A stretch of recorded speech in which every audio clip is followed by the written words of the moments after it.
Hello, everybody, and welcome to another episode of the Running Tales podcast. As you know by now, my name's Craig Lewis, and this is the podcast where we tell the extraordinary stories of everyday runners. And today we have a returning guest, Raziq Rauf, the man behind the brilliant Substack Running Sucks, which is superb. And I think he's got thousands and thousands of followers now. So we'll talk about how he's managed that. Quickly before we do that, perhaps go and check out our own Substack on Running Tales as well, runningtales.substack.com. Give us a like, perhaps a positive review, wherever you listen to this podcast. It really does help us to reach more people and to tell these fantastic stories. Now, the reason we're talking to Raz today is because he has a book out. It's called This Is Running. It's a celebration of the world of running, exploring everything that you'd want to know about the sport and the rich culture that surrounds it. So it's out in spring, and we're going to have a wonderful guest blog from Raz all about it as well coming up soon. So keep an eye out for that. But in the meantime, let's welcome Raziq Rauf to the Running Tales podcast and talk about This Is Running. Raz, how you doing? Very well, thanks, Craig. Thanks for having me back. Hello to everyone listening. No, you are welcome. And if people want to listen to a bit more of Raz's story, they can go back to episode 139 of Rolling Tales and have a listen to how he went from being a music writer to finding out that that was all about drinking a little bit too much to cutting that down and getting into the world of running. It's a great listen, folks. So yeah. So Raz, first of all, I mean, this is a broad question, but tell us about This Is Running and what the idea behind it all is. Yeah, it's a book about running. It's a comprehensive book about running, is what I'd say. It covers. I tried to cover every facet of running in there.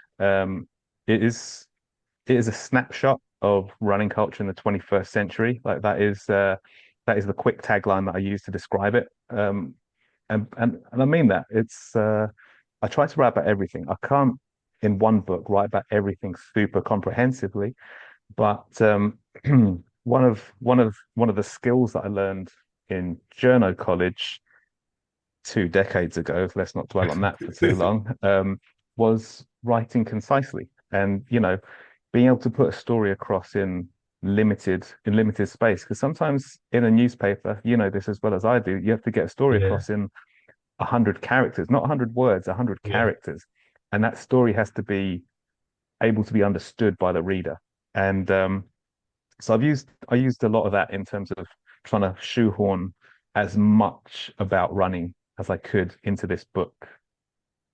Yeah. And you obviously talk about, I know that the Substack does it as well, and I think the book does it as well. You talk about running culture a lot. For you, and I've seen you write about this before, but for the audience, what does running culture mean? Because it's a fairly broad Yeah, term, isn't it is. It's a broad, nebulous term, which it? honestly we don't. It doesn't. I would say 99% of people don't need to even think about what it means. But it's just how a runner um, kind of interacts with their surroundings. That is running culture. So for some people, it will be trail running, because that is the primary way that they run. They're out there running through the forests, on the fells, up the sandy trails of Los Angeles where I live. Those are all different ways of running trails, and those are all different strands of running culture. There's also the urban runners. There are the bros in all black wearing the Oakley shades. But then there's someone like me who I run with run clubs. I do in LA. It's one of the ways I've made so many friends. But 90% of my runs, 90% of my weekly mileage anyway, is Mm. run solo. Um, so that's another thing. That's another way of interacting with running. I'm running through the streets, and it's just through my neighborhood. 5 miles is my normal route, and I'll be noticing things, noticing a new storefront. Like, oh, that place has gone under. Like, oh, I wonder what's going to pop up there. I'll see it on my run in a couple of months' time. The everything from the clothes we wear to the things we notice while running, to what gender or race you are. Everyone has a different perspective on the same run. So Yeah. that is running culture. It just reflects how we are, who we are, and where we're doing it. Yeah. Do you think? just how broad that is from, someone trotting around a park running 5K wearing Yeah. wearing the trainers that they found in their old cupboard to somebody taking on a massive ultra run wearing all the top kit. That kind Hmm. of huge scope that you talk about is, do you think that's one of the things that makes running so special? Yeah, absolutely. Because I think both of those people can do both of those things as well. Yeah. I love a park run, but I also, I love a park run in Valentine's Park in London when it's wet and muddy in the winter. But I also love going on a 20-mile run across LA with my friend. I Mm. love both of those things. I like doing a 45-minute run in Griffith Park, like, going up to see vantage points to see the Hollywood sign. They're three completely different runs, and I can do them all. I think runners are a versatile bunch, a curious bunch, and so that's why I felt confident including all of that in the book because I think all of it is interesting to, you know, someone who identifies as a runner at whatever stage they're at. Yeah, no, definitely. I mean, I love reading and hearing about all kinds of running to things I'll Yeah. never be able to do, like I don't know, the Barkley marathons, much as Yes. to how people are setting out on their first few steps in running. Um, Hmm. when you put that all together in the book, I mean, how do you go about collecting all of that information and all of those different stories? Because Yeah. even though you talk about being able to condense it down, but you've still got to have that knowledge. It's huge. It was quite intense. Um, Obviously that there's the newsletter, which I do treat as kind of my sandbox in terms of research and Mm. and thinking everything through, knitting ideas together, like seeing trends. Like I can as I'm writing, I'll be writing something about one runner doing something, and I say, oh, that reminds me of this one that I wrote about 6 months ago, a year ago. Um, so the process has been constant throughout all of it, but also when I sat down to write the book, it was a very intense writing period, like trying to knit that all together and into something cohesive and enjoyable to both write and to read. Yeah. Um, and I think this is true. I mean, correct me if I'm wrong, but I think you also wanted to collect to put something together that was quite cool, quite iconic. You've got Yes, some great photographers in it. You wanted to do it, so yeah, it looked good as well as just read well. 100%. All of my work lives online. Uh I've been writing online primarily since 1999. And so while I've written for magazines and I've got all of those magazines that I've had writing in, the vast majority of my work lives online. That means it's kind of temporary in nature. A lot of the work that I've written online has been taken down and doesn't exist anymore to be found. And Mm. so this is kind of my way of saying this is something. This is a legacy, an artifact, something permanent. But kind of, I've got this philosophy where you try to make the world better. Everyone has to try and make the world better. If everyone did that, then the world would be pretty bloody good, I think. They don't, but I can do my part. And so creating this book, I went to the publisher Batsford because they make beautiful looking books. So I knew that I could trust them with the production of the actual physical copy. And then I was confident in my background as a magazine journalist and a magazine lover to be Mm. able to direct them towards how the beautiful product should be created. What the individual components of that would be. So I asked my favorite photographers in the running world if they would contribute photographs. People like David Miller, who is a Barclay Marathon's aficionado, Yeah, UTMB guy as well. took the Jasmine Paris picture, didn't he? Yeah. Yes, he did, Yeah. and that is in the book. Oh, I'm very stunning. proud to say. Yeah. But he also won a British Photography Award for a photo of Mathieu Blanchard on the finish line of UTMB, just like spread eagled on the finish line. Beautiful photo. Mm. It's in my book. Then there's Dave Hashim, who has been a he's been documenting New York run club culture for the past however many years, and his photos are so beautifully dynamic, and they show that dynamism of the urban run, where you're running through traffic, and so you've got traffic light, tail lights and headlights, and in a blur, and you've got runners running through them, and it's dark out because often they're at night. So you've got some of that imagery in there as well. And I love that. I've got some. I love the photos in there. It's really high quality production. When I got the first book out of the box, I was prepared to be disappointed. Always prepared to be disappointed, but it was a Yeah. 10 out of 10. It was a 10 out of 10. Which is important when I have to tell people that to buy the book, right? Yeah, definitely. Yeah, I got it out and it was about a 4, but please buy Yeah, it. exactly. Yeah. No, No, I it's couldn't be happy with it. I couldn't be happy with it. oh, fantastic. Yeah, I know you're looking for that sort of iconic coffee table look, and that's the idea that you're trying to go Yeah, for, isn't it? it is.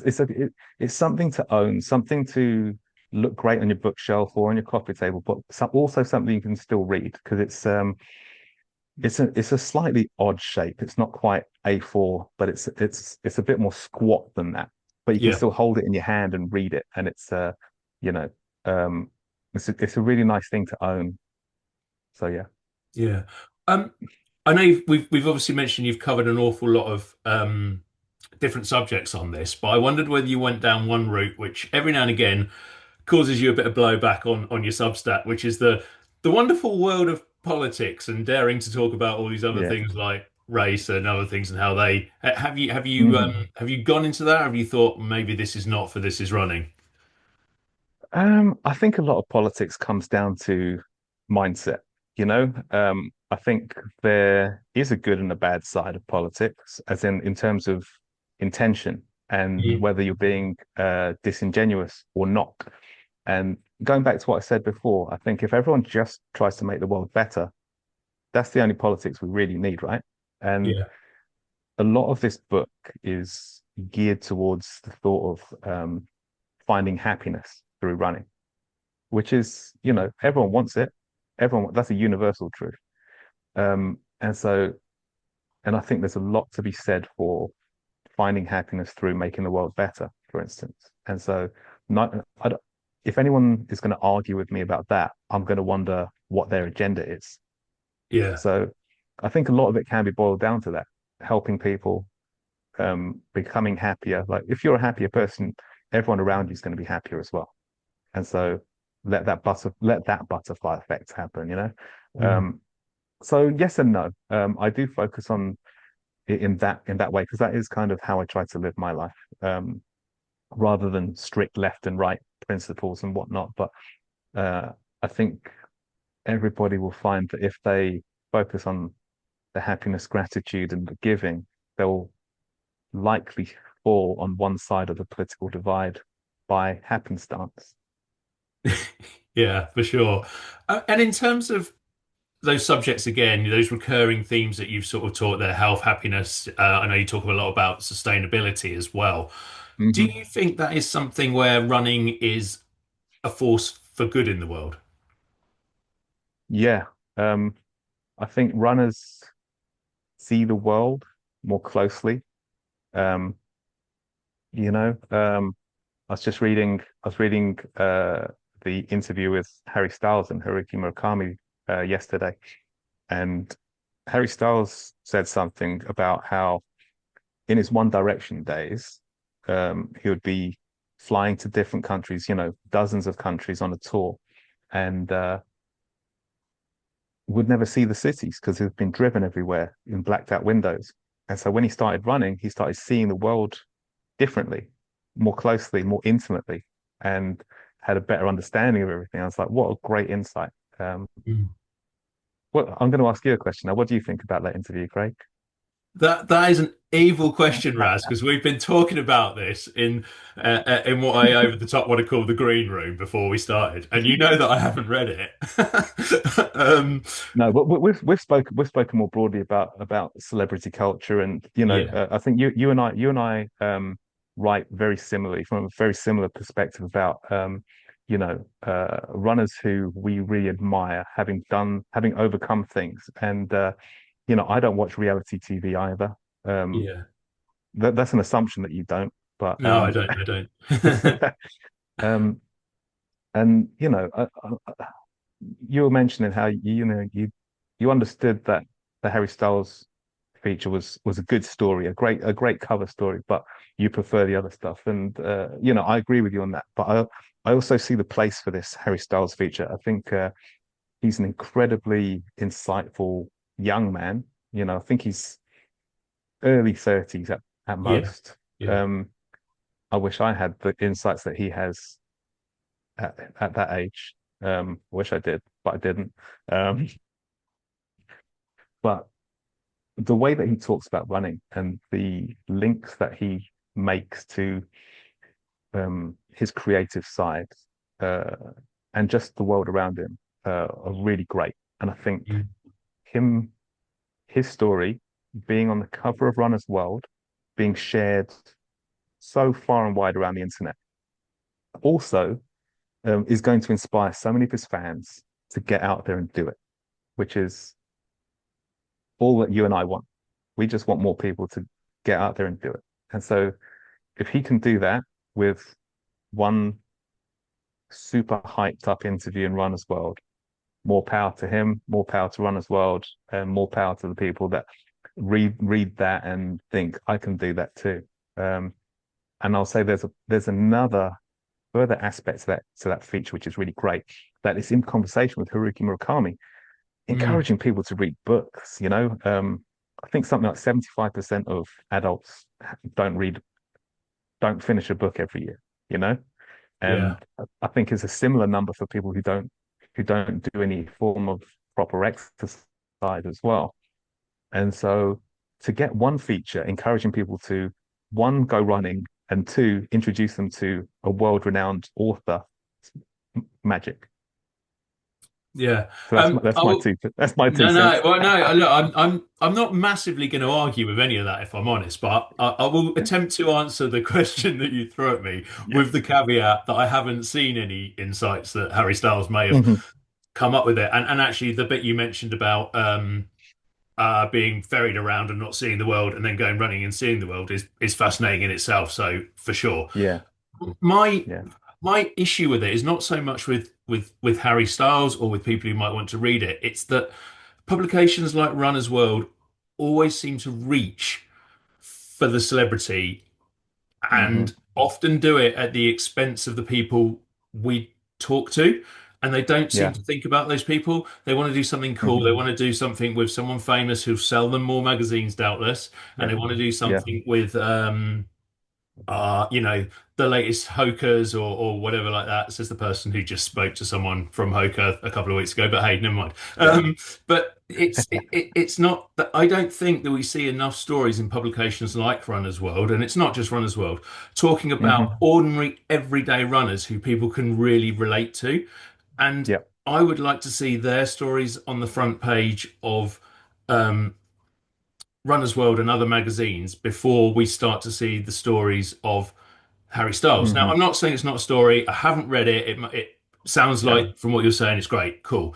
Maybe this was the Yeah. one that should be on there, but Yeah. I would imagine that for every story where they speak to Harry Styles and he turns out to be Hmm. brilliant and actually really into running, there'll be another Yeah. story with a celebrity, which is a load of hogwash, frankly. And, 100%. Yes, I and agree with that. Yeah, and I would rather see stories like, for example, if you're talking about a sub 3 hour marathon, which marathoner, which Harry Styles is, and fair play to him, that's awesome for anybody. Yeah. I'd rather he Yeah, it see is. somebody like Rohan Kalachharan, who we've had on this podcast, who's quite well known Hmm. in the running world in certain niche circles, but has run a sub 3 marathon himself and has run over 100 marathons despite being diagnosed with bipolar disorder, despite nearly committing suicide at one stage, despite going Hmm. through years and years of mental disintegration, and then overcame it through the power of his own will, through help from doctors when he eventually get that, but also through running. And Yeah. I don't understand why stories like that are not valued at least at the same level as the Harry Styles story. And as I said, it's not a Yeah. criticism of Harry Styles. It's Yeah, just perhaps a way that some of these large publications look into things. So yeah, that's yeah. No, I agree.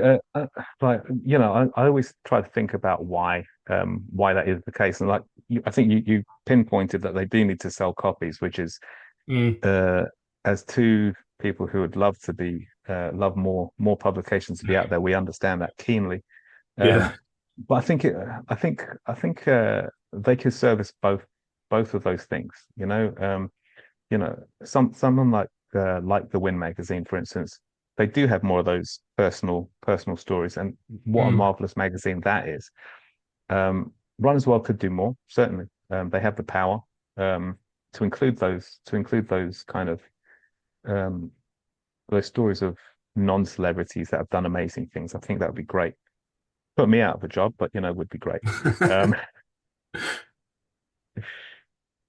yeah, Yeah, no, I tend to get, I think I tend to just get my back up straight away, get quite annoyed with it, yeah, and then actually, when I think about it properly, I will take a couple of steps back. I And know. actually, Yeah, I really ought to go away and read this interview now. So yeah, yeah, persuaded me on that front, and then if I don't like it, then at least I'll have a more rounded uh, yeah. view on it. But yeah, anything that makes more people want Hmm. to run and encourage them to run and talks about the benefits of running has got to be a good thing, as you say. Yeah. I've also got to give a shout out to the lady who wrote the feature, Sophie Hayward. I've known her for donkey's years. Met her first on a press trip to Nashville, Tennessee, where we were visiting the Jack Daniel's distillery. Um, and she is that was the first time we met. But then, following her work, she's one of the best writers of a celebrity profile that I've come across. Like, if I see her name, or if she's posted a link to a celebrity profile that she's written, I'll read that and I'll be happy, like guaranteed. So that's one part of it.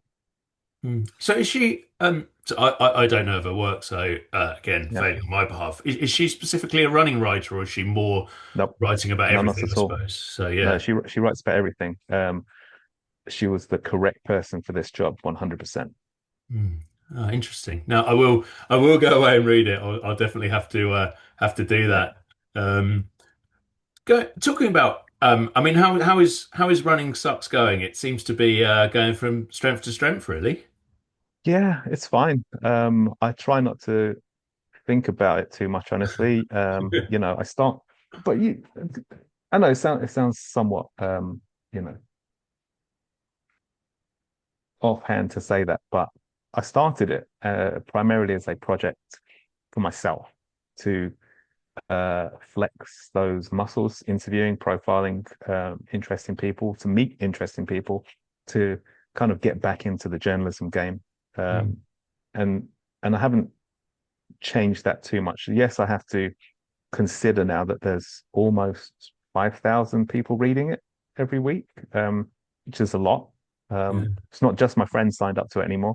Um, but otherwise, it's just that, like, still a focus on it is my little sandbox, my little playground to experiment with ideas and thoughts and put things out into the world. So, sometimes people um, have thoughts, and I love the feedback. I love the feedback, whether they agree with me or not. This it's kind of me putting a conversation out into the world. Um, and so when people say they love it, or when they say they don't love it, it's great. Um, we all know that the feedback form is the most difficult thing to get filled in, right? So Yeah. when people do engage in conversation from something I've written, it's fantastic. And that's one thing that's increased with more people reading it. I have those conversations more frequently now, um, which is a huge plus for me. It helps to develop and round off my ideas. And I'm assuming both, the success that you've had there and the ability to be able to hone your writing about running, if that makes sense, Yeah, has been what helps you to get this book going. yeah, definitely. From a very personal standpoint, I feel. the most comfortable as a writer, like ever. Um, this has been maybe the most regular and consistent I've been as well over the past 3 years. I've really had that self-imposed deadline, uh, which I've missed this week. I tried to publish on Thursdays, but it's been a hectic week.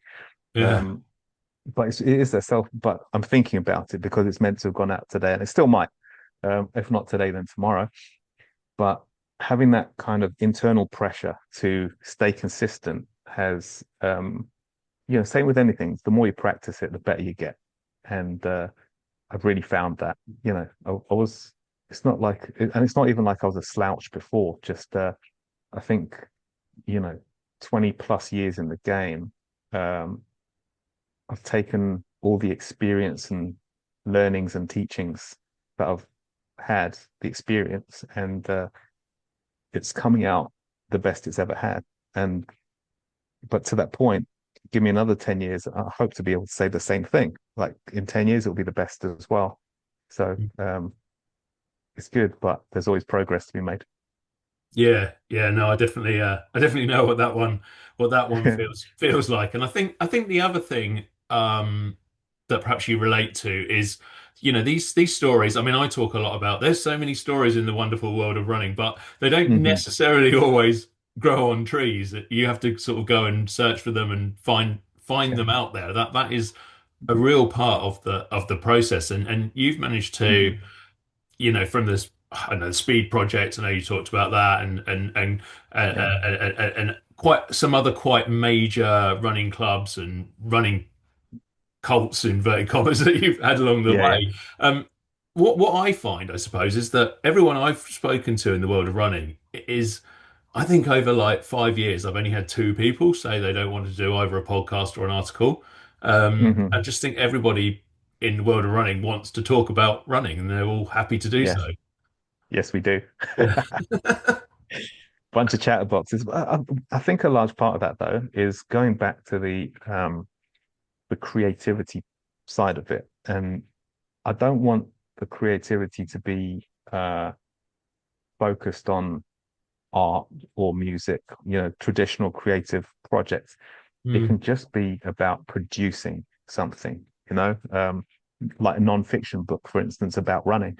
Um, but the act of moving, there's science about how it can make your brain clearer and think more deeply. I think, can't remember what it was. There was one of the studies. It was they had two test subjects, and one of them went for a 20, 30, 40 minute walk. The other one didn't. And then they were both asked to name different uses for a brick or something like that, or some beans. And the yeah. one who'd been out there moving had a lot more ideas. Just so that's what I talk about in terms of creativity. Mm, And so with runners, because we do it, it's such a deep part of our practice. And we do spend so long alone, so many hours on it, with our thoughts, even if we're listening to yeah. podcasts or music or whatever. Um, that act of movement is, scientifically, biologically, chemically attuned to making us to invigorating our brains. And Mm, uh, and so I think because of that, we have so much to say because yeah. we've figured out so many things along the way that we want to talk about. We want to share it in a positive way. So yeah, it's good. Yeah, I mean, part of that is kind of the born to run idea, isn't it? The idea that we Hmm. should be doing this. We're meant to be out there running. And actually, Yes. the sedentary lifestyle, which is all too easy to slip into these days, it's not Hmm. made for us and it's not good for us. It's not good for us. No, I mean, you know, oh, I don't want to talk about being fat or not fat, but it's you don't see too many overweight wild animals out there because they have to keep moving. Um, Mm. you don't see too many wild animals sitting at laptop either. So um, that might be causation rather than correlation. Um, but there is something about this sedentary lifestyle which isn't natural. Um, Mm. as as much as this is great, like chatting, via the fiber optic cables over 5,000 miles between us, it's Yeah. great. It's a beautiful connection, but um, we should be outside more. I think the majority of people feel better after being outside, even if it's just gardening, having a look at their pear tree and seeing if there's any fruit on it this year, stuff like that. Mm. Um, it's good to be outside. Yeah, no, 100%, and that is the big thing. The happiness, the health that running builds. It works into that sustainability thing we spoke about because Yeah, a lot of the runners I've spoken to will be inverted commas smally environmentalists because they've seen how important nature is because they've run out in there yes, and think that's quite yeah, nice that. yeah. Like running on treadmills gets a bad rap for a reason. Like no one wants to do it. We want to run outside because it's nice. It's nice to be outside. Like when you take a break from your job, it's good to step outside for a minute, even if that is for a cigarette. It's good to be outside though. The but the yeah, but that is it. We come up against where we're running. We come up against the world like harder than most people do. A commuter might go from work to the train station to home and vice versa. A runner will see all the stuff along the train tracks and will see all the detritus, all the litter that people have chucked Yeah. out of the windows and stuff like that. And again, I think it's a universal truth that nobody thinks litter is a good thing. And so, that's again, it's politically neutral to say that littering is bad and that the the green spaces are good. They've had to bring it into legislation because uh otherwise it would be developed, the green belt around London, for instance, and Yeah. whatnot. So yeah, we are as runners more keenly attuned to the importance of nature and how do we sustain that going forward. I know we've spoken to a lot of people, there's interviews in the book from people at UTMB, Couch to 5K, everything in between, Yeah. Western States winners and so on. Are there any which sort of really stand out to you and like your personal favorites? I really like the first one with Yuki who won Boston Marathon. He was an absolute delight. Just a nice man, just a really fun insight. Um, Sarah Ackland, who is she's a she just she's Dr. Sarah Ackland, sorry. She just got her PhD and she's an architect with a focus on women in urban spaces. I found her work fascinating. Um, talking to her really changed my mind. Not changed my mind. Made me see some things that I didn't know. Like, I would quite happily tell you that I'm quite a woke gentleman, an ally, a feminist, etc. But I was still learning with every sentence that she said. Which Yeah. is great. It's what we want, right? So again, I think it's a universal truth that learning things is good. So you know, Yeah, well, I mean, I think that is a real truth, but not everybody always seems to understand it. I know, We do get people who will happily climb into their little box, listen to nothing else yeah, than the same thing they say, 100%. criticize every single celebrity interview, and need to learn a little bit more. So, yeah. Um, I know you always talk a lot about running clubs as well. How Yeah. big a power is running clubs in the world these days? Because I mean, Mm, probably when I was growing up, probably similar to yeah, when you were growing up as well. A running club was something that was elite athletes who were all looking yes. to do the London Marathon, all racing each other as fast as they Sub possibly sub could. 3 hour marathons are nothing. Yeah, yeah, yeah, exactly. But you didn't really join a running club unless you were that runner. But it's Exactly. changed, Yeah. hasn't it? It's completely different Yes. now. Yeah. I think the focus of this book is 21st century, and I think the most 21st century development in running is the run club scene. started with bridge runners in New York City, and God, what year was it? 2003, 2004, something like that. So it's properly a 21st century phenomenon. And Yeah. then Run Dem Crew in London was 2007. Those are the first two urban run crews from people who weren't runners. They were running in Nike high tops. The graffiti artists like Yeah. um, Mike Sace, the Bridge Runners founder, is in LA right now. I had the pleasure of hanging out for a couple of days, and again tomorrow probably. He he's a graffiti artist. Um, spent his young spent his young days running from the police as he was tagging the stations of train stations of New York.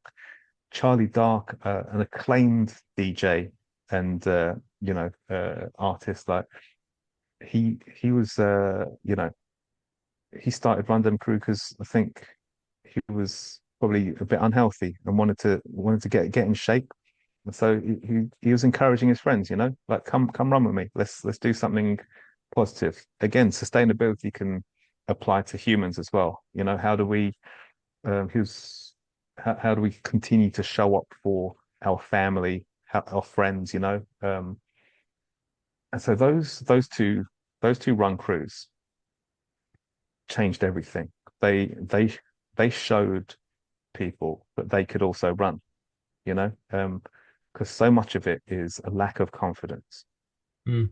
Why didn't you go for a run today? It's like, it's not really my thing. Um, but then you see someone like that and think, oh, they look cool. Like they don't seem to be running too fast. Like, oh, that guy's smoking a joint while he's running. Awesome. I'd like to join in with that. That kind of thing. Yeah. It's different. It appealed to a different kind of person who might be a great runner, just didn't see themselves in the old athletics clubs. You know. Mm. And so if you're talking about a culture shift, can't think of anything more important than the run crews. Yeah. Yeah, and Because yeah, sorry, I was just saying it's everywhere now. In yes, Northampton, we must have, I don't know, six, seven, eight, 10 different little running clubs, all of different abilities, doing everything yeah, from walk runs to doing those super fast times still, and it's amazing to exactly. see. So it's Yeah, everybody is able to find a place for themselves. and I think that's really it. Accessibility is another thing. But also just being able to involve everybody is so good. Um, some people want things to be exclusive. The whole idea of a club is that it's exclusive. Yeah, Um, but if you can have exclusive clubs for everybody, that's all right. yeah, yeah. Then everyone's got their own exclusive club, and the cachet of having an exclusive club becomes less. So No, definitely. And I always think, there's still room for a club with or part of a club that caters for your old elite athletes who want to do that yes, still. And there's got to be. hmm yeah. Yeah. I mean, I know people who have gone to the elite athletics clubs, really, didn't feel comfortable, said Mm, this isn't for me. Like I'm just starting out. I'm trying to find a community in running. Like they were runners, but that wasn't the right thing. They went off, formed their own, pub run. yeah. Um, they're getting like 300 people out every Wednesday, Thursday. But by virtue of that, they improve as runners because they're running every week, twice a week, 3 times a week. And then they're like, you know what? I've got my power of 10 here. I'm getting good numbers on this. Maybe it's time that I go back to the athletics club because Yeah. I can compete now. And so it doesn't even have to be either or. It can be both. So yeah. Yeah, and I love that. I mean, that's something I like. I park run a lot, and that's kind of the way I play park run within my own level. Some weeks I'll turn up and Yeah, I'll trot round and chat to people and do whatever I want to do. Other times yeah, I'll go all out and see if I can get a PB. And yeah, every time afterwards I'll be there having a coffee and breakfast. So yeah. Exactly that. Yeah, I just think there's so much more variety. You get lots of you get women's run clubs as well women only run clubs, which is yeah, really, really great. You've got stuff like the Black Men Run in the US is a big nationwide network for getting encouraging black men to run because they've historically got poor health, like cardiovascular disease and whatnot. So Mm. you've got everything. And if there isn't, if you find that your what you think you are isn't represented, make it. And I guarantee you, you'll find someone else that wants to run with you because you've made the thing that they identify with. It just takes a little bit of vim, little bit of get up and go, and yeah, Yeah, and I know this is verging back into the dreaded world of politics slightly, but I know I've seen some of the amazing work that run clubs have done in yeah, places like Minnesota to yes, combat some of the extreme things that ICE have done, and that for me hmm is just so inspiring and shows how powerful that running can yeah, be.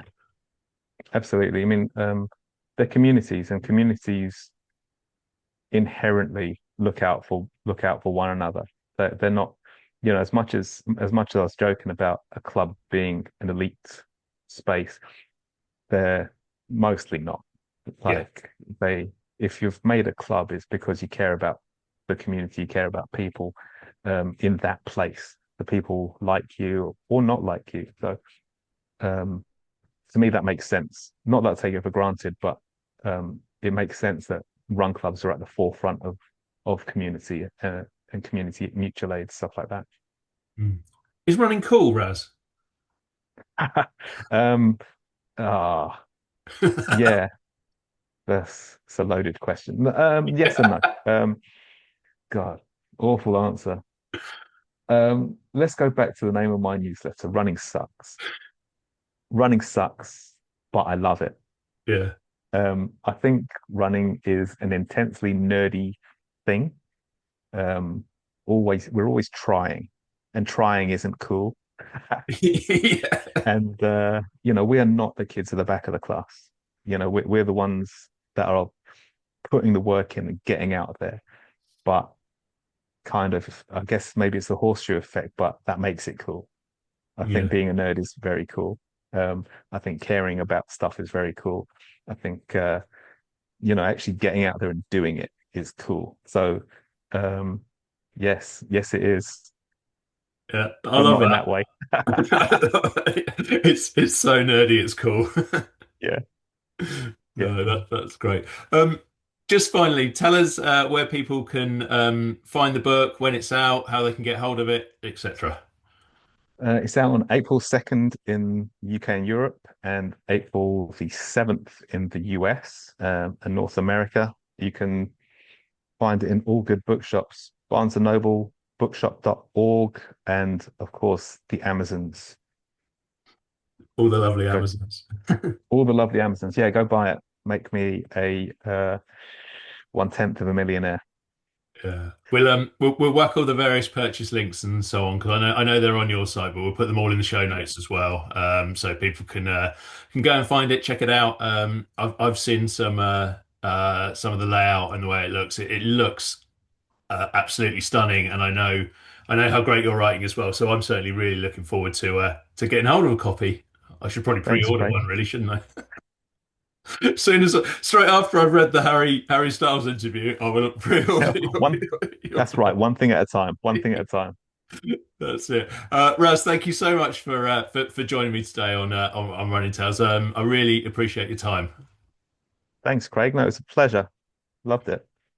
Great stuff. Folks, thank you so much for joining Raz and I on today's Running Tales podcast. Please do go and check out This Is Running, get yourself a copy. I promise you, you won't be disappointed. If you enjoyed today's episode, give us that famous like and subscribe. Go and check out our little Substack. It's not as big as Running Sucks, but we're doing the best we can. runningtales.substack.com. We've got some pretty extraordinary stories and some pretty amazing runners on there. No Harry Styles, but we'll keep going as best we can. And we will have another guest for you next week on the Running Tales podcast.